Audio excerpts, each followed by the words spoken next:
¿Qué harías si el hombre que te compró como un objeto, solo para liberarte con amor y dignidad, cayera víctima de la misma codicia de la que te rescató?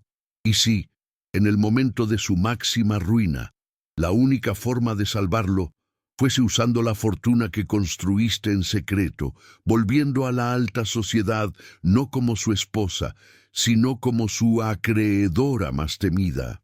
Catalina Morales, convertida en la duquesa de Solís y luego despojada de todo, jamás imaginó que el camino hacia la justicia exigiría un sacrificio más grande que la propia venta de su vida, ni que la dulzura de su venganza saborearía a la vez la amargura de la traición y la inquebrantable fuerza de su lealtad, desafiando a un mundo que creía el poder residía solo en el linaje y el oro heredado.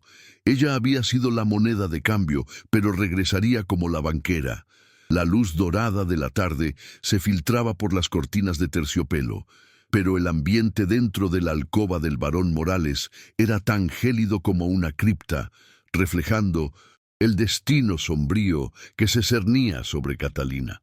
Sus manos, que siempre supieron manejar las hierbas curativas de su madre con destreza, se aferraban ahora a un pequeño relicario de plata, su única herencia real y un recordatorio constante de la dignidad que su padre, ciego por la deuda y la ambición fallida, estaba a punto de aniquilar.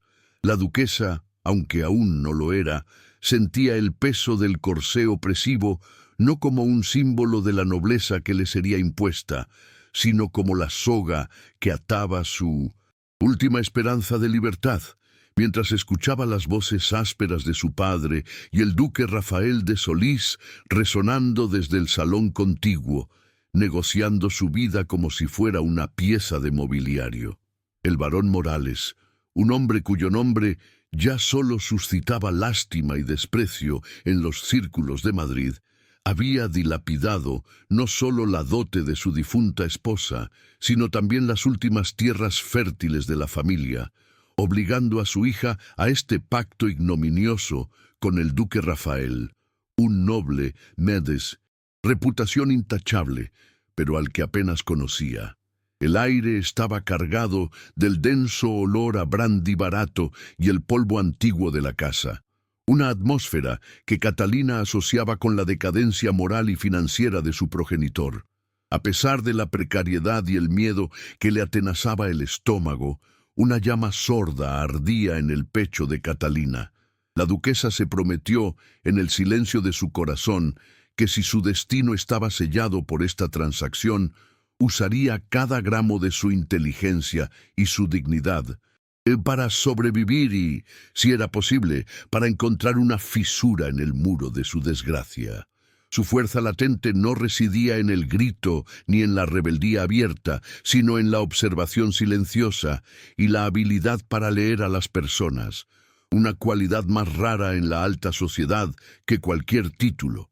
Podía distinguir la desesperación en la voz ronca de su padre y el tono firme, casi pétreo, del duque Rafael, que no sonaba a depredador, sino a alguien que cumplía un deber pesado, como una sentencia autoimpuesta.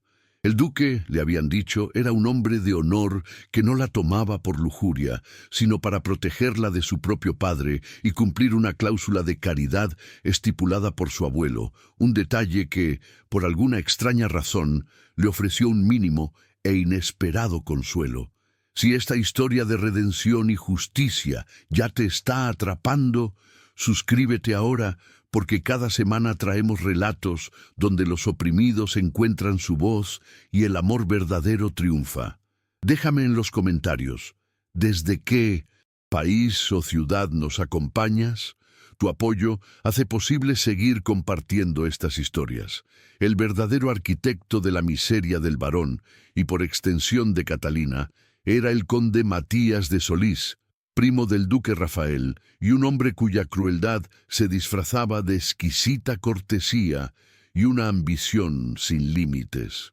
Matías, un joven cuyo rostro reflejaba la impaciencia y la envidia, había orquestado las deudas de juego de su tío, ofreciendo préstamos con intereses usureros que estaban diseñados no para ser pagados, sino para asfixiar lentamente la fortuna familiar.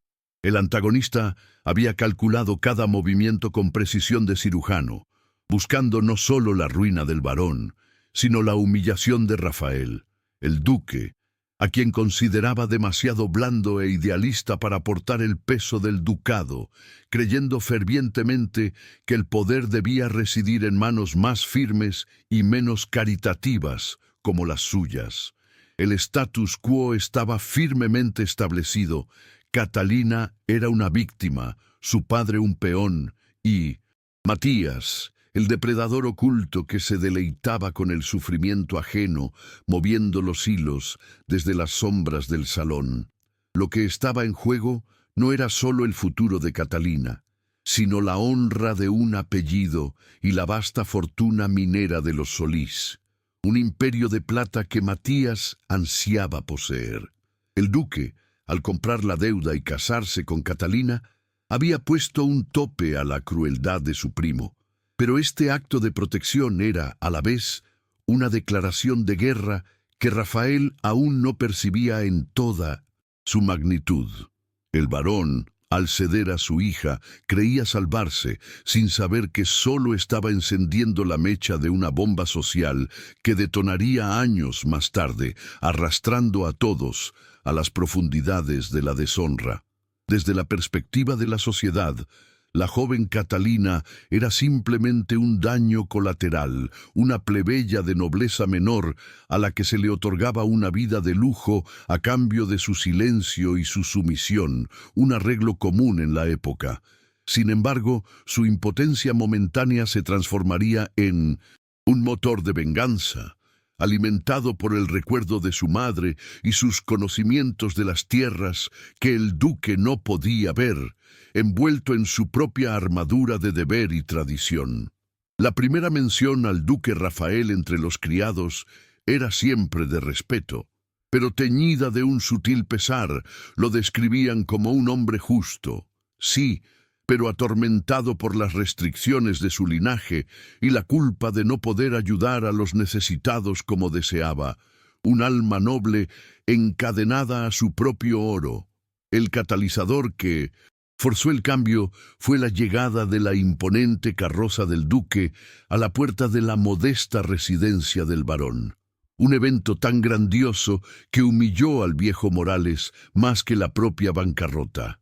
Era un recordatorio tangible de la distancia entre el poder de Solís y su propia miseria. Catalina fue llamada al salón y el encuentro forzado se sintió como una caminata hacia el cadalso. Al entrar, el aire se hizo más denso y el aroma a tabaco y sándalo, característico del duque, la envolvió, un contraste violento con el hedor a decadencia que hasta entonces había respirado en aquella casa. Su corazón, un tambor en su pecho, se preparó para enfrentar al hombre que, para bien o para mal, se había convertido en su dueño. El primer contacto visual entre la duquesa, aún sin el título, y el duque fue un choque silencioso de mundos y expectativas. Rafael de Solís no era el hombre de 50 años y vientre prominente que ella temía, sino un joven de apenas 30 y tantos, con ojos melancólicos, la piel curtida por el sol de sus minas y una postura que irradiaba autoridad, pero no arrogancia. Su mirada no era de lujuria, sino de una profunda tristeza y un respeto que la desarmó. El duque, por su parte, observó los ojos firmes de Catalina, que no se rebajaban ante él, y por un instante sintió no la satisfacción de un comprador, sino la punzada de una culpa inconfesable. La tensión entre ambos era palpable, una mezcla explosiva de deber, resignación y una curiosidad naciente que prometía ser peligrosa para el orden social que los había unido.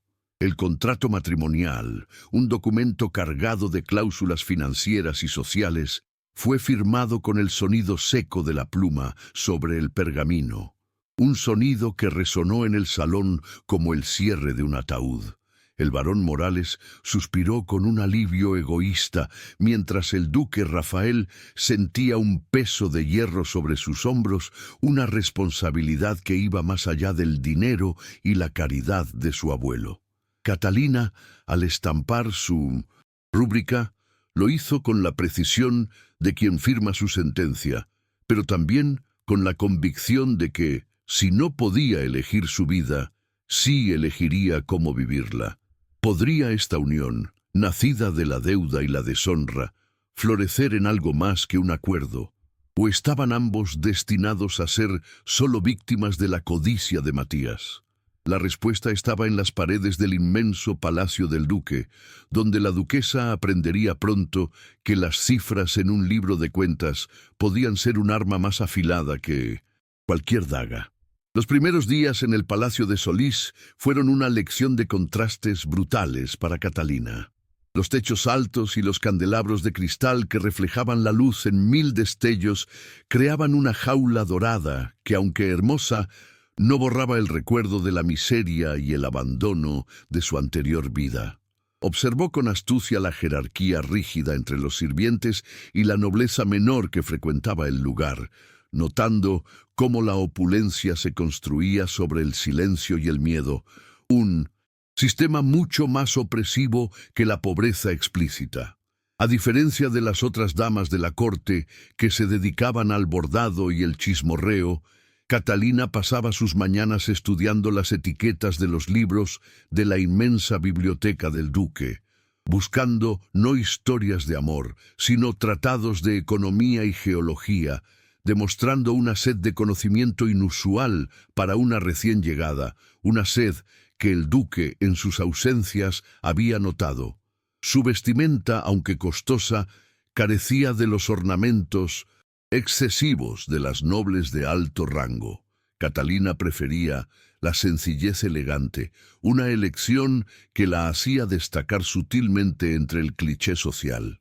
Mientras que las demás competían por la atención a través de joyas y encajes, ella competía a través de su compostura y su presencia silenciosa.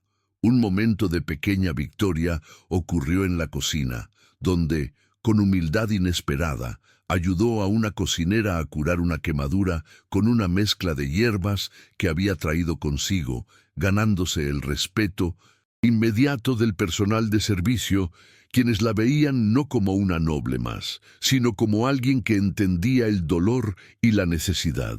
Este acto de empatía reveló al personal la verdad. Ella no pertenecía a ese mundo, pero estaba destinada a cambiarlo, o al menos a dejar una marca profunda en él. El duque Rafael le había asignado una institutriz para enseñarle los modales más refinados y la historia de su linaje, pero Catalina pasaba el doble de tiempo en el despacho del duque, examinando los mapas geológicos y los libros de cuentas que él dejaba a su alcance, casi como una prueba. Ella era consciente de que la duquesa de Solís debía ser más que una figura decorativa, y su inteligencia aguzada le permitía absorber conceptos complejos sobre el mercado financiero y las operaciones mineras con una rapidez asombrosa. Las nobles de su edad la veían con una mezcla de desprecio y curiosidad por su falta de interés en los bailes y las intrigas. Pero Catalina entendía que la verdadera fuerza no estaba en la posición social, sino en el conocimiento. Si iba a ser comprada, al menos tendría el poder de entender el valor de lo que la rodeaba. El duque Rafael de Solís, por su parte, vivía en un mundo de responsabilidad ineludible, donde el poder no era un lujo sino una carga abrumadora. Una mañana, Catalina lo observó en el gran salón dictando correspondencia a su secretario, lidiando con problemas de logística en las minas y peticiones de caridad. Su postura era imponente, pero su rostro, libre de las máscaras sociales, revelaba el peso del poder, una capa de dolor pasado y un cansancio profundo. A pesar de su riqueza, vestía de forma austera, con una levita que parecía haber conocido mejores épocas, priorizando la inversión en las minas y el bienestar de los empleados antes que en la ostentación. En un acto de justicia inusual, despidió públicamente a un capataz que había malversado fondos destinados a las familias de los mineros, demostrando su honor inquebrantable y su compromiso con la equidad. El interés del duque por Catalina comenzó como una curiosidad intelectual, una fascinación por la quietud digna que ella mantenía en medio del caos. Él notó que ella no lo miraba con sumisión o avaricia, sino con una mezcla de gratitud cautelosa y un juicio silencioso. Su primer interés genuino surgió cuando la encontró estudiando un complicado mapa geológico de las minas de plata. Un mapa que incluso sus propios ingenieros encontraban difícil de descifrar. La duquesa no mostró sorpresa al ser descubierta. Simplemente le explicó una falla geológica potencial que había identificado basándose en sus conocimientos de las propiedades del suelo, heredados de su madre. Esta demostración de inteligencia y habilidad inesperada lo impactó, obligándolo a verla no como una esposa comprada, sino como una mente afín, una compañera potencial en el laberinto de sus responsabilidades. Rafael, al observarla en la intimidad de su biblioteca, sintió que la armadura que había construido a lo largo de los años se agrietaba sutilmente. Él cargaba con una pesada capa de dolor, resultado de la muerte prematura de su primera prometida, una tragedia que le había enseñado el cinismo de la aristocracia y la fragilidad de la felicidad. Por esta razón, el duque había evitado la intimidad real, manteniendo una distancia respetuosa de Catalina. En un momento de vulnerabilidad controlada, le reveló a Catalina que Matías, su primo, ya había mostrado señales de fraude en el pasado, pero que él no lo había expuesto para proteger a su propia madre del escándalo, una decisión que ahora le carcomía la conciencia. Este secreto, Segredo I, no la tranquilizó, sino que la alarmó al comprender que el honor del duque era también su mayor debilidad. La primera conversación significativa no fue en una cena formal, sino en el jardín, bajo la sombra de un olivo antiguo. Rafael le preguntó por su madre, un tema que nadie más se atrevía a tocar. La duquesa, con la voz apenas un susurro, le describió el conocimiento de su madre sobre las propiedades curativas de las plantas y su habilidad para encontrar agua y mineral en las tierras baldías. Un conocimiento que era una forma de ciencia y una resistencia contra la pobreza. El duque la escuchó con atención inusual, tratando su historia con el respeto que no había recibido de nadie en su vida, reconociendo que la sabiduría de Catalina valía más que toda la seda de su ajuar. Ella, por su parte, se atrevió a preguntarle sobre su idealismo y sus reformas planeadas, y él sonrió por primera vez. Una sonrisa cansada pero genuina al encontrar una mente que entendía sus sueños. Esta conversación marcó un punto de inflexión. Rafael comenzó a tratarla no como a una esposa, sino como a una confidente intelectual y su igual en las discusiones. Él la invitó a sentarse a su lado mientras revisaba los informes financieros, explicándole la lógica detrás de cada inversión y el peligro de los mercados especulativos, compartiendo con ella la gramática secreta del dinero. Catalina, con su mente ágil, no solo entendió, sino que comenzó a ofrecer observaciones astutas sobre las tendencias del comercio de plata que él no había considerado. El duque se dio cuenta de que su esposa no era una dama para entretener, sino una aliada estratégica, una compañera en la pesada tarea de administrar un ducado con justicia, y ese reconocimiento era el germen de un amor profundo y basado en la admiración mutua. La primera vulnerabilidad compartida ocurrió cuando Rafael le mostró una carta de su prima, la duquesa de Villahermosa, que la humillaba sutilmente por su origen plebeyo y cuestionaba su habilidad para concebir un heredero. Catalina, en lugar de sentirse herida, sintió una rabia fría y controlada. Ella no se quejó ni lloró, sino que, tomando el informe financiero más reciente, le señaló al duque cómo su prima había sobreestimado sus propias minas de estaño, exponiendo su incompetencia económica. «La nobleza de sangre es solo una fachada, Excelencia», dijo ella con voz firme sin vacilar. «La nobleza del carácter y la inteligencia perduran, y su prima carece de ambas». El duque, conmovido por su lealtad y su defensa silenciosa, sintió que el vínculo entre ellos se hacía más fuerte, anclado en la verdad y no en las convenciones. Mientras la conexión entre los duques crecía, el conde Matías se movía en las sombras, sintiendo que su influencia sobre la fortuna de Solís se desvanecía.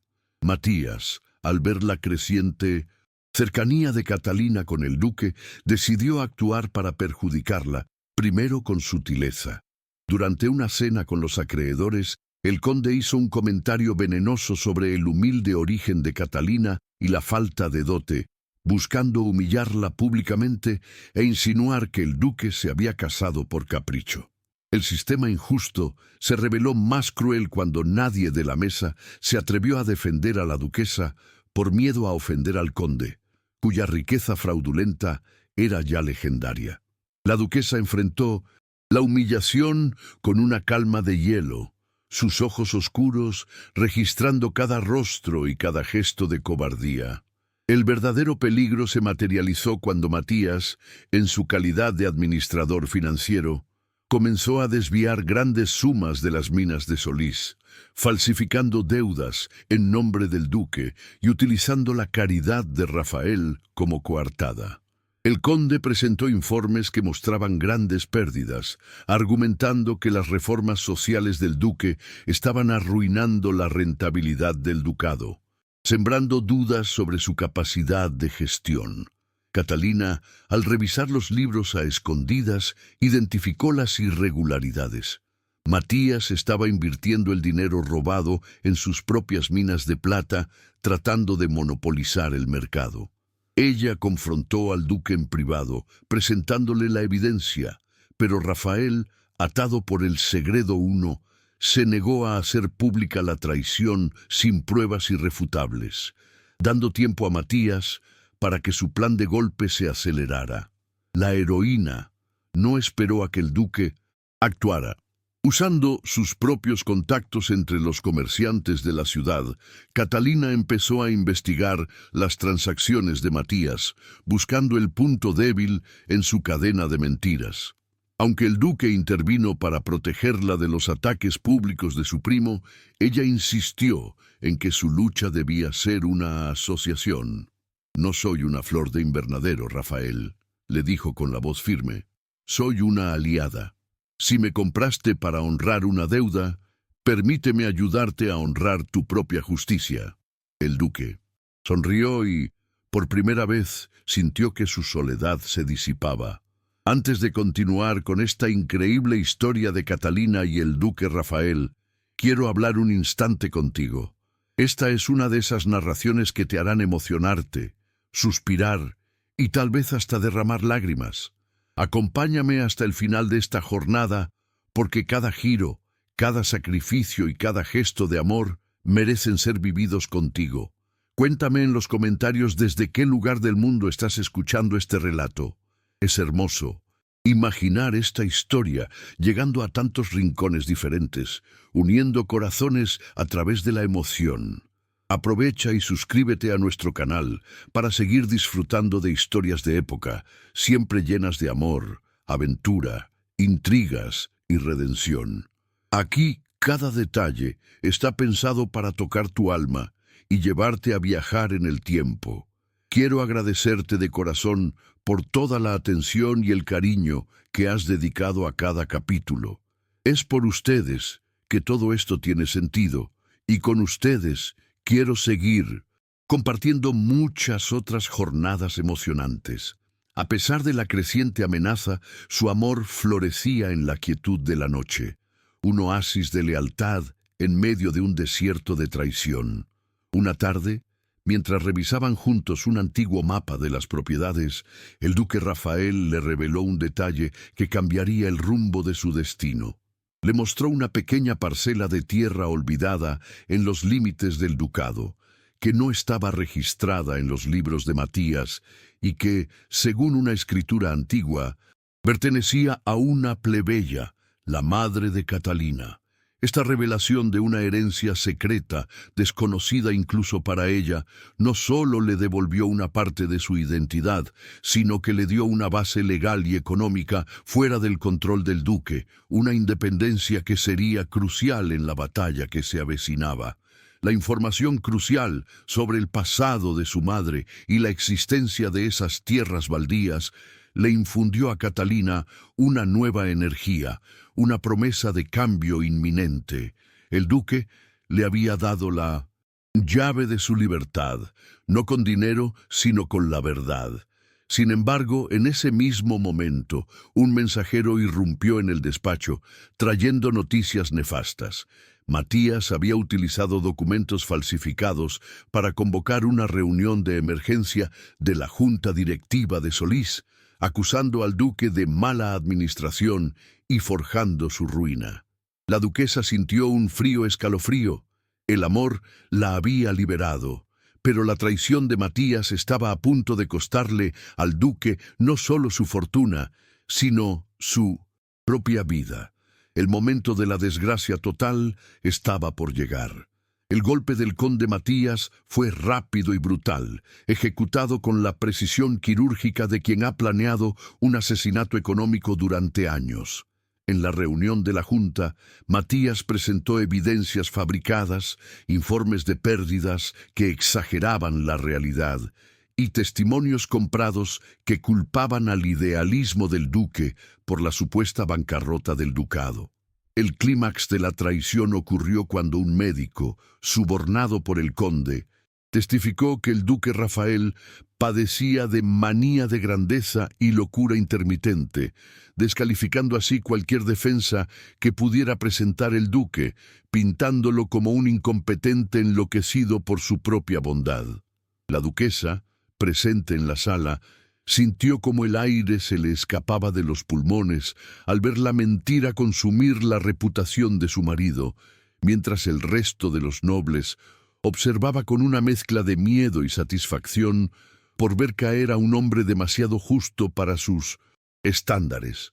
La confrontación final entre el duque y su primo fue un torrente de emociones contenidas, un duelo de honor desarmado frente al cinismo. Rafael, intentando defenderse de las acusaciones de locura, se enfureció ante la desfachatez de Matías, quien mantuvo una postura de falsa preocupación y piedad, ofreciéndose a custodiar la fortuna para proteger el legado de Solís.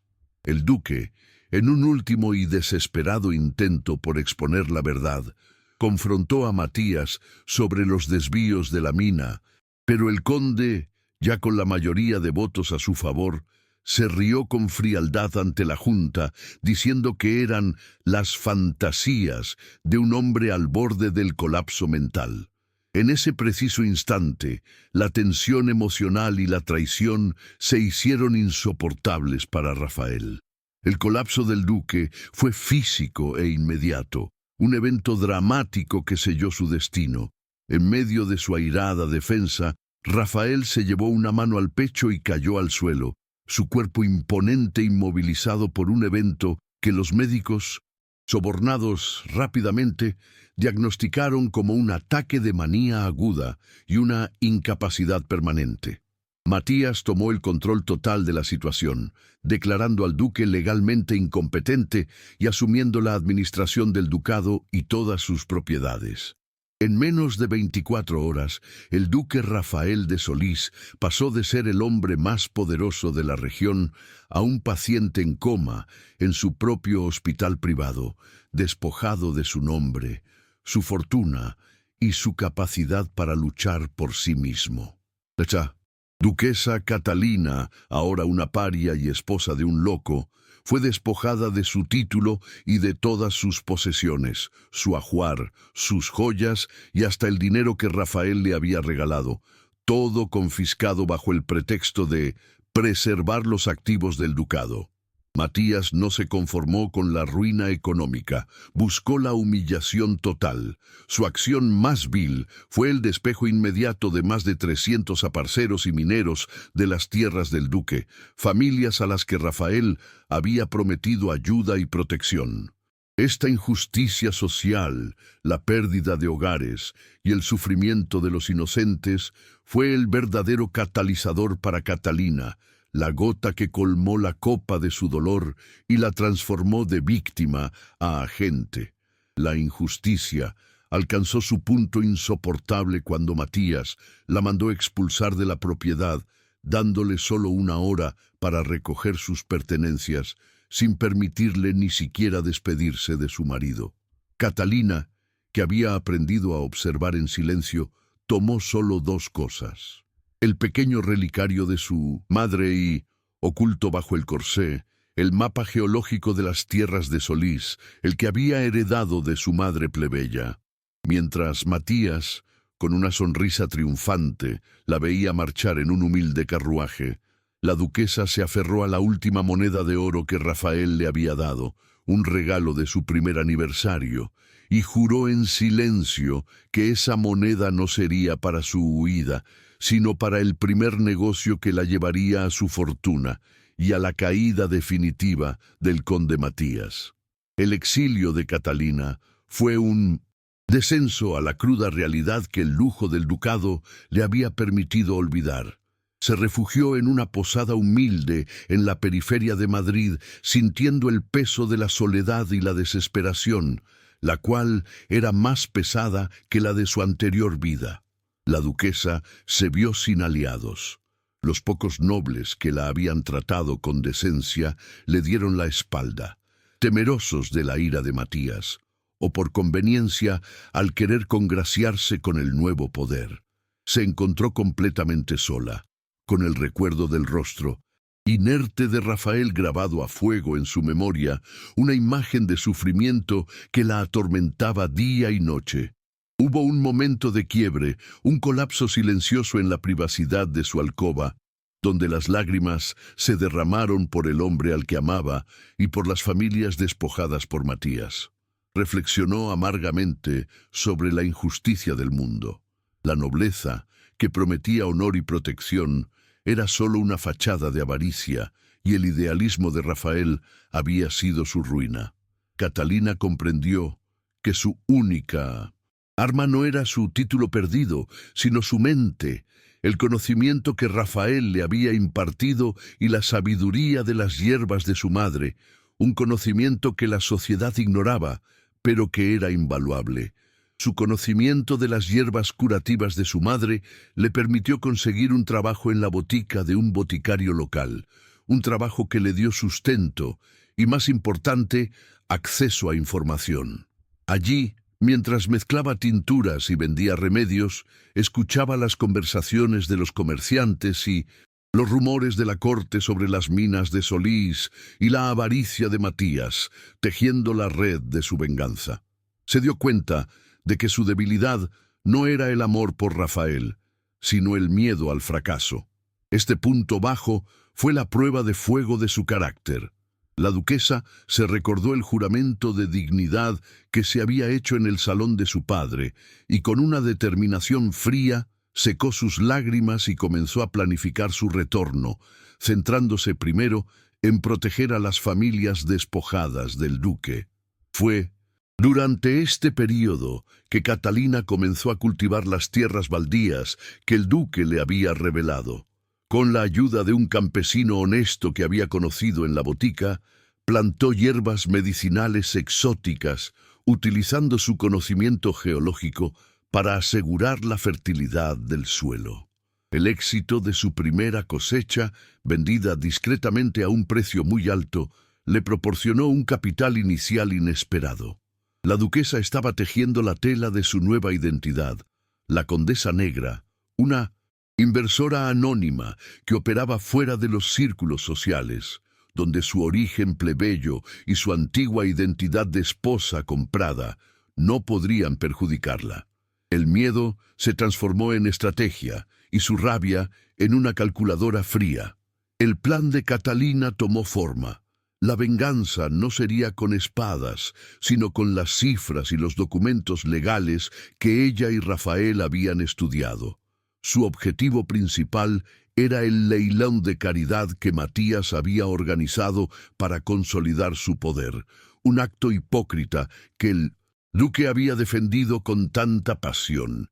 Su primer acto proactivo fue invertir la moneda de oro de Rafael en una pequeña compañía de transporte marítimo, asegurándose que su capital se moviera lejos de la vista de Matías. La duquesa comprendió que la justicia no vendría de la ley, sino del poder económico que ella construiría en el anonimato. Catalina no podía soportar la idea de que Rafael estuviera solo y a merced de los médicos sobornados de Matías. Valiéndose de sus conocimientos de hierbas y su nueva posición en la botica, la duquesa planeó una serie de visitas secretas al hospital privado, disfrazada de humilde enfermera. En una de estas visitas, mientras cuidaba su cuerpo inerte, ella derramó una tintura de hierbas calmantes alrededor de su cama. En un momento de silencio, ella le susurró al oído: «Me voy a asegurar de que Matías pague por lo que te hizo, Excelencia. Te compraré de vuelta la vida y el legado». Para su sorpresa, Rafael, aunque en coma, reaccionó. Sus dedos se movieron sutilmente sobre su almohada. Usando la habilidad de Catalina con las hierbas, él se comunicó con ella, trazando lentamente con el dedo un símbolo en su sábana, que era una referencia a un viejo libro de contabilidad de su biblioteca. Él le estaba ofreciendo ayuda incluso en su estado de vulnerabilidad, un acto que invirtió la dinámica de poder. Ahora ella era la protectora. Su orgullo inicial de hacerlo sola se derritió ante esta conexión silenciosa y aceptó su ayuda de inmediato. Establecieron un acuerdo silencioso. Ella sería la ejecutora en el mundo exterior y él sería su fuente de información desde el interior del ducado. Antes de continuar con esta increíble historia de Catalina y el duque Rafael, quiero hablar un instante contigo. Esta es una de esas narraciones que te harán emocionarte, suspirar y tal vez hasta derramar lágrimas. Acompáñame hasta el final de esta jornada, porque cada giro, cada sacrificio y cada gesto de amor merecen ser vividos contigo. Cuéntame en los comentarios desde qué lugar del mundo estás escuchando este relato. Es hermoso imaginar esta historia llegando a tantos rincones diferentes, uniendo corazones a través de la emoción. Aprovecha y suscríbete a nuestro canal para seguir disfrutando de historias de época, siempre llenas de amor, aventura, intrigas y redención. Aquí cada detalle está pensado para tocar tu alma y llevarte a viajar en el tiempo. Quiero agradecerte de corazón por toda la atención y el cariño que has dedicado a cada capítulo. Es por ustedes que todo esto tiene sentido y con ustedes quiero seguir compartiendo muchas otras jornadas emocionantes. Siguiendo la indicación de Rafael, Catalina se infiltró de nuevo en el palacio, usando su conocimiento de los pasadizos secretos de servicio, y encontró el libro de contabilidad al que él había aludido. Lo que encontró no era solo el detalle de la malversación de Matías, sino algo mucho más crucial: la referencia a una hipoteca olvidada en el Banco de España sobre las minas de plata, una deuda antigua que Matías, en su arrogancia, había creído destruida y que, si se compraba, convertiría al comprador en el principal acreedor del ducado. Esta información cambió todas las reglas del juego. Si la duquesa lograba comprar esa hipoteca, dejaría de ser una fugitiva y una paria para convertirse en la única persona con el poder legal para tomar las decisiones financieras sobre el ducado, incluso por encima de Matías. El duque había protegido un último secreto. Segredo 2. Revelado a Catalina en su estado de coma. Él nunca había consumado el matrimonio. Este acto de honor que él había mantenido por si ella quería buscar la anulación o heredar sus tierras con más facilidad, le dio a Catalina una fuerza emocional y legal inmensa. Ella entendió que Rafael la había amado y respetado lo suficiente como para darle agencia y poder, incluso antes de la traición. Con el mapa geológico, el conocimiento financiero y la evidencia de la hipoteca, Catalina vio el camino posible para una acción decisiva, un plan metódico de venganza que destruiría a Matías con sus propias armas. La duquesa utilizó el capital de sus hierbas y su inversión marítima para financiar un viaje a Gibraltar, donde se reunió con un inversor anónimo conocido por liquidar grandes activos en secreto. Ella se presentó como la Condesa Negra, con un velo de encaje que cubría su rostro y una compostura de hielo que enmascaraba su rabia. El inversor, impresionado por su inteligencia y su conocimiento de los mercados de plata, accedió a representarla. Ella le encomendó la misión de comprar discretamente las acciones que Matías había puesto en venta para financiar sus propias minas, acciones que el conde creía bajo su control, asfixiando lentamente su poder en el mercado sin que él se diera cuenta de quién era su adversario. A su regreso a Madrid, 3 años después, Catalina era una mujer transformada. Había pasado de ser una esposa comprada a una inversora fría y temida. Su vestimenta era de colores oscuros, con una elegancia austera y poderosa, un reflejo de su nueva identidad como la Condesa Negra. Ella no buscaba la restitución de su título, sino la justicia completa. Su plan era audaz y arriesgado. Acumularía suficiente poder financiero para derrotar a Matías públicamente, en el mismo leilón de caridad que el conde usaría para consolidar su poder, un acto que humillaría al villano delante de toda la sociedad madrileña. La protagonista decidió que no solo actuaría para salvar a Rafael, sino también para vengar a los 300 mineros despojados, restaurando el legado de justicia social que el duque había defendido. Su venganza sería un acto de caridad. Devolvería las tierras a los mineros y financiaría el hospital prometido por el duque, utilizando el dinero que Matías había robado. Esta decisión marcó la transición final de víctima a agente de cambio, elevando su motivación de venganza personal a un acto de justicia social que resonaría en todo el reino. La duquesa preparó un elixir a base de hierbas raras para Rafael, una mezcla que no curaría su coma, pero que estimularía su mente, permitiéndole mantener esa conexión silenciosa con ella. Este acto fue un riesgo inmenso, pues si Matías descubría sus visitas, su vida correría peligro, pero Catalina ya no temía. Ella sabía que el amor que compartía con Rafael, un amor construido en la igualdad y el respeto, era su armadura más fuerte, y que su misión no era una lucha de una sola mujer, sino una asociación. La frase definitoria de Catalina, pronunciada ante el espejo de su humilde habitación, fue el juramento que la guiaría. No fui comprada, Rafael, fui liberada, y con la libertad que me diste, compraré de vuelta la justicia que te robaron. Este pensamiento, frío y determinado, la impulsó a su acción final, visitar el Banco de España para ejecutar el plan crucial de comprar la hipoteca sobre las minas de Solís, el corazón financiero del conde Matías. En la sombría oficina del Banco de España, con la discreción que su nueva identidad le permitía, Catalina, como la Condesa Negra, firmó los documentos que la convertían en la principal acreedora de Matías de Solís. El sonido de la pluma esta vez no fue de resignación, sino de victoria contenida. En ese momento, ella dejó de ser la esposa deshonrada y se convirtió en la dueña del destino de su enemigo. y en ese preciso instante Catalina comprendió que no había más espacio para lágrimas, solamente para justicia. La batalla había terminado y la duquesa renegada ya tenía a Matías exactamente donde quería, en la palma de su mano. Los meses siguientes a la adquisición de la hipoteca se convirtieron en un juego de ajedrez financiero, donde Catalina movía sus piezas desde el anonimato de la Condesa Negra con una paciencia letal. Ella no se limitó a esperar.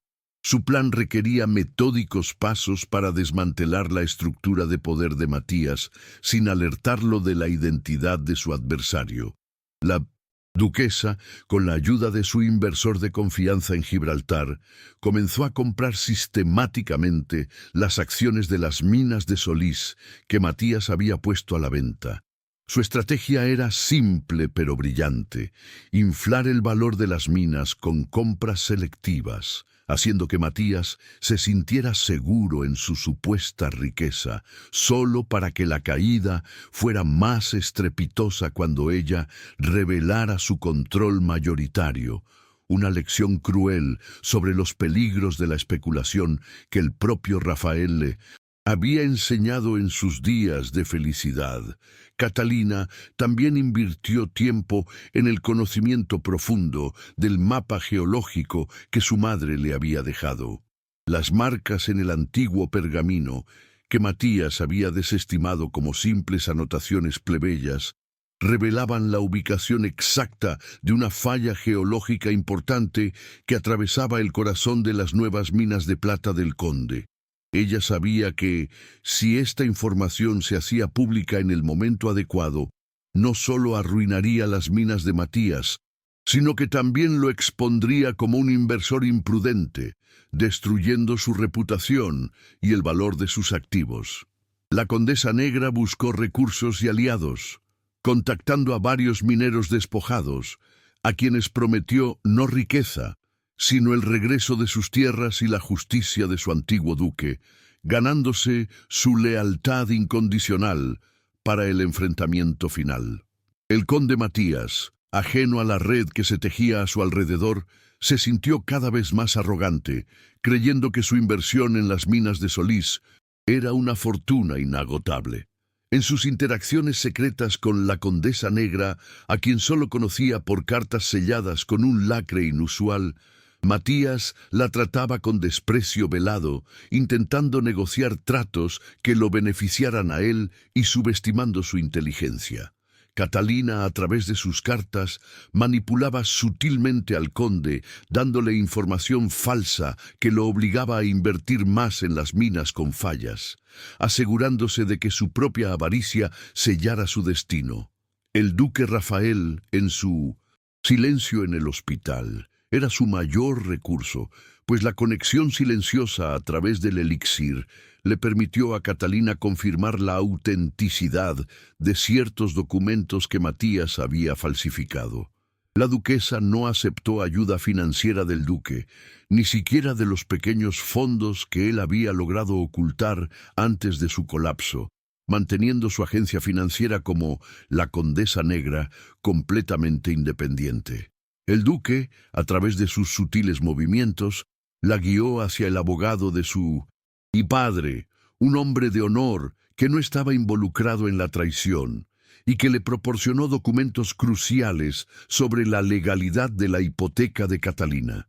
Fueron estas primeras pequeñas victorias, cada documento asegurado, cada acción comprada, las que alimentaron la fuerza de Catalina, convirtiendo su deseo de venganza en una certeza fría e inquebrantable.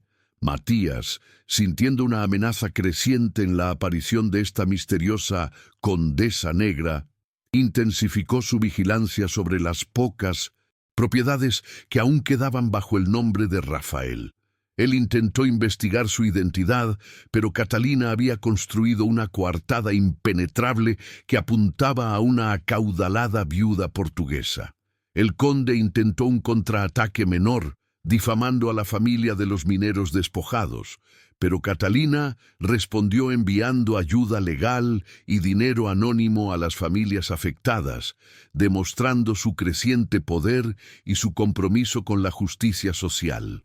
La Condesa Negra se estaba convirtiendo en una leyenda urbana en el mercado, un espectro de justicia para los oprimidos y un terror para los banqueros corruptos. La conexión silenciosa con Rafael en su estado de coma fue fundamental para la revelación del segundo secreto del duque, Segredo 3, el lugar donde había guardado en secreto las cartas originales del barón Morales, donde el barón admitía haber falsificado su propia firma para beneficiar a Matías, una prueba irrefutable de la conspiración. Rafael, usando el conocimiento de Catalina de las constelaciones, trazó una serie de puntos en la palma de su mano que ella descifró como las coordenadas de un escondite secreto en la biblioteca, un nicho detrás de un estante de libros raros que el duque nunca había querido mostrarle en sus días de felicidad. Al encontrar las cartas, Catalina sintió una profunda conexión con el pasado del duque, una conexión que iba más allá del amor romántico. Compartían un destino de lucha contra la corrupción. Las cartas no solo revelaban la traición de Matías, sino también una verdad incómoda. El conde había sido el que había orquestado la muerte de la primera prometida del duque, no directamente, sino indirectamente, a través de un escándalo financiero que le causó un colapso fatal, exponiendo la verdadera capa de maldad de Matías, una crueldad que había estado oculta durante años. El punto débil del antagonista se reveló de la forma más banal, a través de un pequeño diario de un minero que Catalina encontró entre los papeles de las minas. El minero, uno de los despojados, había anotado un detalle crucial sobre el miedo de Matías a los terremotos y las fallas geológicas, un miedo que provenía de una experiencia traumática en su infancia. Catalina entendió que el conde, en su avaricia, había ignorado este miedo para invertir en las minas de Solís, creyéndose invulnerable, sin saber que el mapa de la duquesa, con la falla geológica, era su talón de Aquiles. Esta información le permitió a Catalina afinar el plan para el leilón, sabiendo exactamente cómo y cuándo provocar el colapso psicológico y financiero de Matías. Una complicación inesperada surgió cuando el barón Morales, el padre de Catalina, regresó de su exilio para intentar extorsionar a la Condesa Negra, creyendo que la fortuna anónima le pertenecía. El barón, desesperado, amenazó con revelar la verdadera identidad de la condesa. Catalina, con una frialdad aterradora, lo confrontó, usando su conocimiento financiero para exponer su propia bancarrota y sus deudas, ofreciéndole un pago mensual a cambio de su silencio y su exilio permanente, un acto que la liberó definitivamente de la sombra de su pasado y de la deshonra de su familia, permitiéndole centrar toda su energía en la caída de Matías. La tensión romántica entre los duques, silenciada por el coma y la lucha, creció en las visitas secretas de Catalina. Una tarde, al cambiarle las sábanas, su mano rozó la suya, y a pesar de su estado, Rafael apretó su mano, un gesto de reconocimiento y afecto que la hizo suspirar. El momento fue interrumpido por la llegada de un médico, pero ese toque fugaz fue más elocuente que cualquier declaración de amor. Un reconocimiento de que el vínculo entre ellos era una fuerza que la traición y la enfermedad no podían romper. Ella lo estaba protegiendo y él la estaba guiando. La duquesa solía leerle las noticias sobre la creciente leyenda de la Condesa Negra, y Rafael respondía con una sutil elevación de las cejas, un gesto que ella entendía como aprobación. En uno de esos momentos, Catalina le confesó, con la voz ahogada por la emoción, que la misión de justicia se había entrelazado con su amor. «No puedo perderte, Rafael. no después de la libertad que me diste. Esta declaración no verbalizada fue un gesto de protección mutua, un reconocimiento de que la misión no era solo salvar el ducado, sino salvar la promesa de futuro que ambos compartían, un futuro basado en la igualdad y la asociación de almas. El conflicto entre su amor y su misión de justicia se hizo evidente cuando el inversor de Gibraltar le advirtió a Catalina que, si revelaba su identidad, correría el riesgo de perder toda su fortuna y su reputación, pues la ley estaba del lado de Matías. Ella sopesó su decisión: huir y vivir una vida rica pero solitaria, o arriesgarlo todo por Rafael. Su elección fue inequívoca. El amor por Rafael la había empoderado, y ella usaría ese poder para salvarlo, incluso si eso significaba perder su fortuna, un sacrificio que ella ya no veía como una pérdida, sino como la máxima demostración de lealtad y amor. La duquesa preparó un nuevo y potente elixir que, según sus cálculos, ayudaría a Rafael a despertar del coma, pero solo después de que el plan de Matías se hubiera ejecutado por completo, para que el duque no sufriera una recaída por la tensión. Al administrarle el elixir, ella le besó la frente por primera vez desde su colapso, un gesto cargado de emoción, una promesa silenciosa de que la próxima vez que se miraran sería en la victoria, y él ya no sería su dueño ni su protector, sino su igual, su compañero. La duquesa, en su introspección, reconoció que su amor por Rafael había nacido de la admiración por su honor y su idealismo. Ella ya no era la muchacha asustada que fue vendida, sino la mujer que había conquistado su propia dignidad. Ese reconocimiento de sus sentimientos no verbalizado le dio la fuerza necesaria para enfrentar el juicio público, sabiendo que, aunque Matías pudiera despojarla de su dinero o su título, nunca podría arrebatarle el poder que había ganado con su intelecto y su lealtad. El primer embate público con Matías ocurrió en una reunión con los banqueros, donde el conde intentó asegurar un nuevo préstamo para sus minas y la condesa negra apareció representada por su abogado, que cuestionó públicamente la solvencia de Matías. El abogado, bajo la guía de Catalina, insinuó que la fortuna de Matías estaba invertida en minas con fallas geológicas, sembrando la primera semilla de la duda entre los banqueros. Y Matías, sorprendido por la precisión de la información, intentó contraatacar con arrogancia, pero su voz tembló, revelando su miedo.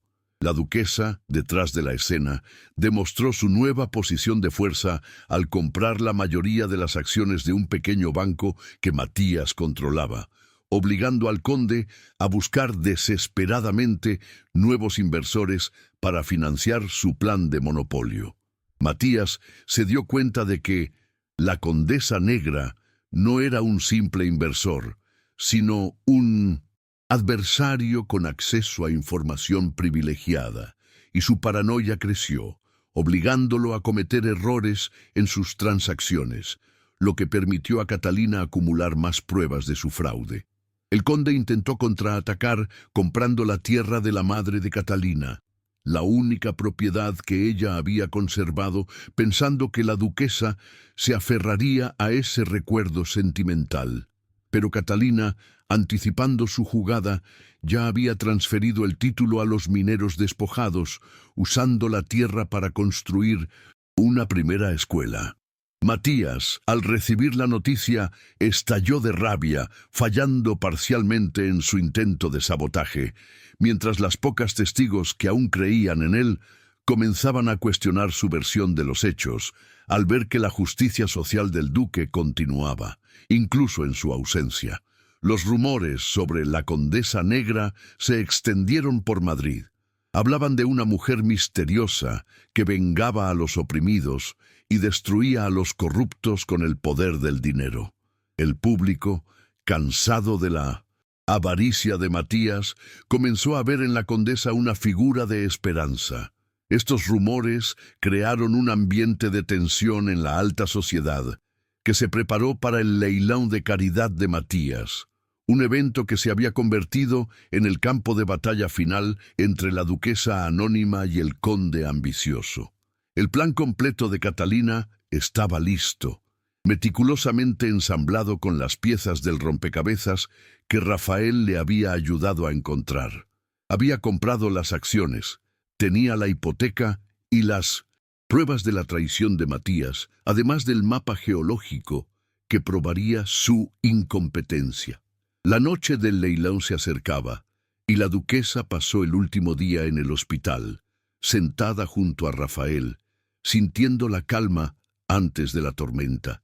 Ella le colocó el anillo de cinete del duque que había guardado como un talismán en el dedo, un gesto que simbolizaba la transferencia de poder y la promesa de su inminente victoria. La duquesa miró el anillo en la mano de Rafael, sintiendo una mezcla de terror y exaltación. Ella había superado la venta, la traición y el exilio, y ahora estaba a punto de enfrentarse al hombre que había destrozado su vida y la de su marido.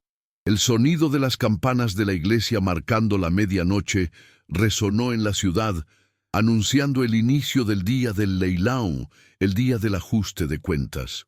La noche del baile sería la última vez que nadie dudaría de quién era Isabela Montero. La Cámara de Leilones de Madrid resplandecía bajo la luz dorada de innumerables candelabros, un escenario de opulencia forzada que servía al propósito hipócrita de Matías de Solís. La atmósfera estaba cargada de expectativa. Toda la alta sociedad, desde los banqueros temerosos hasta los nobles curiosos, se había reunido para presenciar la subasta final de las acciones de las minas de Solís, un evento que supuestamente consolidaría la fortuna y el poder del conde. Matías, vestido con una levita de terciopelo oscuro, irradiaba una arrogancia calculada, convencido de que nadie osaría desafiarlo. El aire vibraba con el susurro de los chismes sobre la misteriosa condesa negra, cuya presencia era temida y esperada por igual, un fantasma de justicia que amenazaba la paz de los corruptos, preparando el escenario para el drama que estaba a punto de estallar. La llegada de Catalina fue un evento dramático, orquestado con precisión para maximizar el impacto visual y emocional. No entró como la humilde duquesa despojada, sino como la condesa negra, envuelta en un vestido de terciopelo negro sin joyas, su rostro semioculto por un velo de encaje que solo dejaba ver sus ojos oscuros y penetrantes. Su entrada silenciosa detuvo la conversación, atrayendo la mirada de todos, mientras Matías se tensaba visiblemente, sintiendo que la amenaza que había temido por fin se materializaba frente a él. La duquesa, en su transformación, parecía una aparición de la justicia. Su presencia era un reflejo del poder que había cultivado en el exilio, un contraste absoluto con la joven, asustada que fue vendida años atrás. Catalina se dirigió a un palco reservado, escoltada por su abogado, con una compostura de hielo que no revelaba la intensidad de las emociones que la consumían. Las reacciones fueron inmediatas. Los nobles se miraban con asombro, preguntándose quién era esa figura imponente que desafiaba el decoro al aparecer de manera tan dramática. Matías se acercó a su palco con una falsa sonrisa de cortesía, intentando intimidarla, pero Catalina lo detuvo con una mirada fría que lo obligó a retroceder, sintiendo por primera vez que la mujer detrás del velo poseía una fuerza superior a su propia avaricia. El conde intentó mantener su fachada, dando inicio al leilón con un discurso sobre la generosidad del ducado de Solís, sin saber que cada palabra era una invitación a su propia ruina. El momento del clímax llegó con la subasta del lote final, las últimas acciones de las minas de plata de Solís, cruciales para consolidar el control de Matías. El conde comenzó con una oferta ridículamente alta, tratando de ahuyentar a cualquier competidor. pero la condesa negra respondió a través de su abogado con una oferta que superaba la de Matías en un 20%, revelando un conocimiento de la inversión que solo alguien con acceso a los libros del ducado podría tener. El intercambio de ofertas se convirtió en un duelo verbal y estratégico, donde Matías, presa de la paranoia, seguía subiendo la apuesta, sin saber que cada centavo que gastaba regresaba indirectamente a los bolsillos de Catalina. Matías, en un arrebato de desesperación, intentó desenmascarar a su adversario. «¡Diga su nombre!», exigió, su voz alta y áspera resonando en la sala. «No negociaré con un fantasma». El abogado de Catalina, con una calma que exasperó al conde, simplemente respondió con un nuevo y exorbitante aumento. En ese instante, Catalina se quitó lentamente el velo, revelando su rostro a una audiencia conmocionada. «Mi nombre es Catalina de Solís, vuestra duquesa...» «Deshonrada», dijo, su voz, aunque baja, cortando el silencio como un látigo. «Y no he venido a negociar, sino a pagar vuestra deuda. He comprado la hipoteca de vuestras minas, Matías. Ahora soy vuestra acreedora principal. La revelación pública de su identidad y su poder financiero causó un pandemonio en la sala. El conde Matías palideció.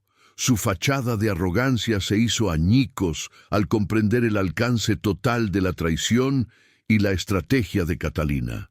Ella procedió a desvelar su conocimiento más íntimo. Presentó las cartas que probaban su conspiración con el barón Morales, los informes que revelaban la malversación de fondos del ducado y la hipoteca secreta del Banco de España. Matías intentó defenderse, gritando que las pruebas eran falsas, pero Catalina lo acalló con una precisión demoledora, revelando ante todos la verdad sobre la muerte de la primera prometida del duque, exponiendo su maldad a la luz. El golpe final llegó cuando Catalina exhibió el mapa geológico de su madre y lo proyectó a la vista de todos. «Vuestra fortuna, conde, no está hecha de plata, sino de aire», declaró con autoridad. «Vuestras minas están construidas sobre una falla geológica activa que colapsará. Lo sé, porque mi madre, una plebeya, tenía el conocimiento para leer la tierra, algo que vuestra sangre azul nunca os permitió aprender. Esta revelación no solo probó su incompetencia como inversor, sino que también destruyó el valor de sus activos en el mercado, y el conde, viéndose arruinado y humillado, se derrumbó en la silla, suplicando en voz baja por misericordia. La consecuencia inmediata para Matías fue la pérdida de todo. Catalina, ejerciendo su derecho como acreedora principal, tomó posesión de todas las acciones del ducado, revocando el título que Matías había usurpado. La duquesa se puso de pie, su figura imponente dominando la sala, y miró al conde caído. Ella no demostró misericordia, sino justicia implacable. «La justicia no se compra, conde», le dijo con frialdad. «Se merece. Y vuestras acciones merecen la prisión por traición y fraude». La policía, alertada por el abogado, entró en la sala, llevándose a Matías en medio de los abucheos y la vergüenza de la multitud.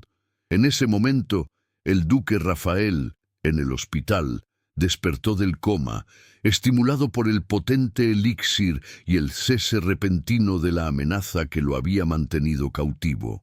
Su primer acto consciente fue llamar a su secretario para que redactara un documento legal.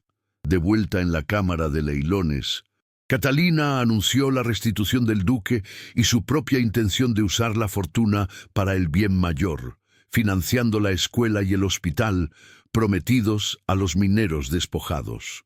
El duque, ahora despierto, apoyó públicamente su decisión, enviando una misiva que leía: «Mi duquesa ha demostrado que el verdadero poder reside en la inteligencia, la lealtad y el honor. Ella es mi igual, mi socia y la única gobernante de mi fortuna». Las testigos reaccionaron con un aplauso ensordecedor. Una ovación que era una mezcla de asombro, alivio y vergüenza por su propia pasividad. Los mineros despojados, que habían asistido al leilón, irrumpieron en aplausos, honrando a la duquesa que los había vengado. El gesto de Rafael y el triunfo de Catalina cambiaron la percepción de la aristocracia, demostrando que la justicia y la dignidad podían nacer incluso de un matrimonio de conveniencia. La duquesa había logrado su venganza, pero su victoria era mucho más grande. Había comprado la libertad de su marido y la dignidad de un pueblo. Catalina fue inmediatamente al hospital, dejando atrás la multitud, con el anillo de sinete de Rafael de vuelta en su dedo. Al entrar en la alcoba, encontró a Rafael sentado, pálido pero consciente. Su primera declaración no fue de amor, sino de un compromiso profundo y duradero. Me has salvado, Catalina, no con mi dinero, sino con el poder que yo te di. Eres mi socia, y juntos reconstruiremos este ducado sobre la base de la igualdad y la justicia. El duque extendió su mano y Catalina la tomó, ya no como un gesto de sumisión, sino de unión. La superación del último obstáculo, la traición de Matías y la enfermedad de Rafael los unió en un lazo inquebrantable. El duque se inclinó y la besó suavemente, no con la pasión de un amante, sino con el profundo respeto de quien ha encontrado a su otra mitad, un gesto público de unión que selló su destino. Pero la verdadera victoria no estaba en la caída de Rodrigo, sino en lo que Catalina construiría después. Las consecuencias inmediatas de la caída de Matías se establecieron rápidamente. El ducado de Solís fue puesto bajo la administración conjunta de Rafael y Catalina. La duquesa, con su conocimiento financiero y su nueva reputación, se convirtió en la principal consejera de su marido, iniciando una era de reformas sociales. La promesa de cambio fue grande. La duquesa había demostrado que la inteligencia y la lealtad eran las verdaderas monedas de cambio en un mundo de avaricia, y el duque había demostrado que el amor verdadero no se impone, se gana con la dignidad. El destino de la fortuna de Matías se convirtió en un símbolo de redención. El dinero robado fue canalizado hacia la construcción de la escuela y el hospital prometidos a los mineros. La duquesa, con su voz ahora fuerte y respetada, planeaba un legado duradero para honrar el idealismo de Rafael y su propia lucha contra la injusticia, una historia que resonaría como un testamento del poder de la pareja. El destino final del conde Matías fue tan amargo como sus crímenes. Despojado de su título por fraude y encarcelado por traición, perdió toda su fortuna que fue confiscada para compensar a las víctimas del ducado. La revelación pública del mapa geológico no solo lo arruinó, sino que lo expuso como un tonto que, en su avaricia, había invertido ciegamente en tierras condenadas. Un escarnio que fue el castigo más doloroso para un hombre obsesionado con la reputación. La caída de Matías sirvió como un claro precedente en la Corte de Madrid, un recordatorio de que la justicia económica podía ser implacable y la nobleza ya no podía actuar con impunidad bajo la sombra de la corrupción, marcando un cambio palpable en las costumbres sociales de la época. Los cambios en el sistema social y económico del Ducado de Solís fueron inmediatos. Catalina, actuando como duquesa de pleno derecho y administradora financiera, implementó las reformas idealistas que Rafael siempre había deseado, pero que nunca pudo llevar a cabo por las restricciones de la aristocracia. Ella reestructuró las minas, invirtiendo en seguridad y en el bienestar de los trabajadores, utilizando el dinero recuperado de Matías para establecer un fondo de pensiones para las familias de los mineros, un acto de reconocimiento público que consolidó su reputación como una líder justa y compasiva, ganándose la lealtad incondicional del pueblo, un respeto que el linaje solo no podía comprar. El reconocimiento público de Catalina como duquesa y estratega financiera fue total. La sociedad, que una vez la había mirado con desprecio, ahora la respetaba, no por su matrimonio con un duque, sino por su intelecto y su valentía. El barón Morales, su padre, permaneció en un exilio silencioso, despojado de toda conexión con la fortuna de Solís, una consecuencia que liberó a Catalina de la última sombra de su pasado. La duquesa había probado que la verdadera nobleza residía en la capacidad de generar un bien mayor y no en la herencia de un nombre antiguo, reescribiendo así la historia del ducado con su propia mano y su propia fortuna, lo que era un logro monumental. Meses después del leilón, la escena íntima entre Rafael y Catalina en la alcoba del palacio era de una serenidad ganada a pulso. Ya no había tensión ni miedo, solo la comodidad profunda de dos almas que se habían encontrado en la tormenta y habían emergido más fuertes. Rafael, completamente recuperado, reflexionó sobre la jornada recorrida, curando la culpa que sentía por no haber expuesto la traición antes, al aceptar que su amor por Catalina y la libertad que le había dado habían sido la única vía para la justicia. Catalina, por su parte, sanó la profunda herida de haber sido vendida por su padre. Su dignidad, que alguna vez sintió comprometida, ahora estaba intacta, probando que su valor no dependía del precio que pagaran por ella, sino de las decisiones que tomaba con el poder que había conquistado. En su primer gesto de vida normal juntos, Rafael y Catalina se sentaron en el jardín, planeando la distribución de los fondos para el Hospital de los Mineros, demostrando que su amor se basaba en la asociación y el compromiso social, no en las frivolidades de la corte. El duque, en un gesto de amor y reconocimiento, regaló a Catalina un pequeño cofre lleno de semillas de las hierbas más raras, las mismas que ella había usado para construir su fortuna y para cuidarlo en el coma. Ahora que has comprado la justicia, duquesa, usemos estas semillas para sembrar la esperanza, le dijo Rafael con una sonrisa de amor inquebrantable. Este intercambio, que simbolizaba la unión de sus mundos, la nobleza del dinero y la nobleza de la tierra, fue la prueba final de su amor. Un amor que había madurado desde la dignidad forzada hasta la asociación igualitaria. La duquesa Catalina usó su poder financiero para transformar el ducado de Solís en un modelo de justicia y sostenibilidad. La primera institución que fundó fue la Escuela de Comercio y Minería Doña Morales, en honor a su madre, donde los hijos de los mineros aprendían no solo a trabajar la tierra, sino también los principios financieros que les permitirían defenderse de la explotación. Este acto garantizó que el legado de la duquesa fuera mucho más que una venganza exitosa. Fue una reforma educativa que empoderó a los vulnerables, honrando el espíritu de idealismo que había unido a la pareja. El antiguo palacio de Matías fue convertido en un hospital y centro de salud para los mineros, financiado con el dinero de su propia ruina, lo que constituyó la justicia poética definitiva. La comunidad, transformada por la acción de la duquesa, floreció bajo una nueva administración basada en la transparencia y la equidad, y los personajes secundarios, como el honesto boticario y los mineros despojados, fueron beneficiados con puestos de honor y responsabilidad, demostrando que la lealtad y la honestidad eran al final recompensadas.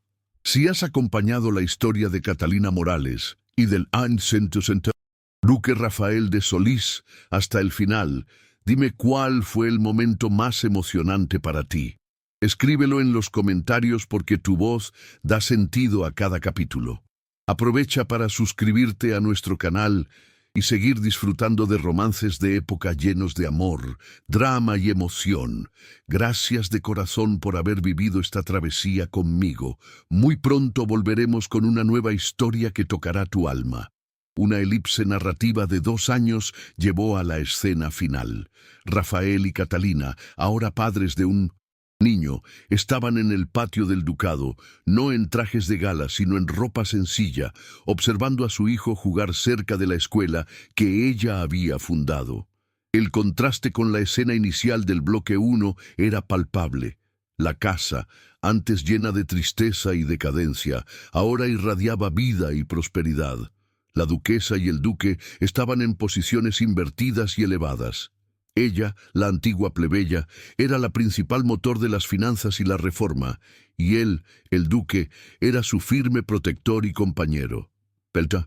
Matrimonio era una asociación de poder y amor, con Rafael apoyando la inteligencia de su esposa y Catalina usando su poder para honrar su idealismo. Su mirada para el futuro era de una esperanza realista, sabiendo que la lucha por la justicia era constante, pero que ahora tenían las herramientas y la voluntad para mantener el legado de su amor y su compromiso social. Juntos, habían demostrado que el respeto y la igualdad eran los cimientos más sólidos para cualquier ducado o corazón, una lección que se extendió mucho más allá de las fronteras de Solís, inspirando un cambio sutil en toda la aristocracia. Rafael tomó la mano de Catalina, besando la cicatriz de una vieja herida de trabajo que ella se había hecho en el exilio, un recordatorio de su lucha. Ella sonrió, y sus ojos oscuros reflejaron la luz del sol, una luz que había estado ausente durante años. «El amor no me compró la libertad, Rafael», susurró Catalina, su voz firme y serena. «Me dio el poder de comprar la justicia». Y con 1900... Esa frase, la duquesa de Solís, selló su propia leyenda. La mujer que fue vendida, pero que regresó para comprar su vida, su amor y la dignidad de todo un ducado, con una fortuna construida en el exilio y la inquebrantable lealtad de su corazón. El poder, al final, no residía en el título, sino en la decisión de usarlo para el bien.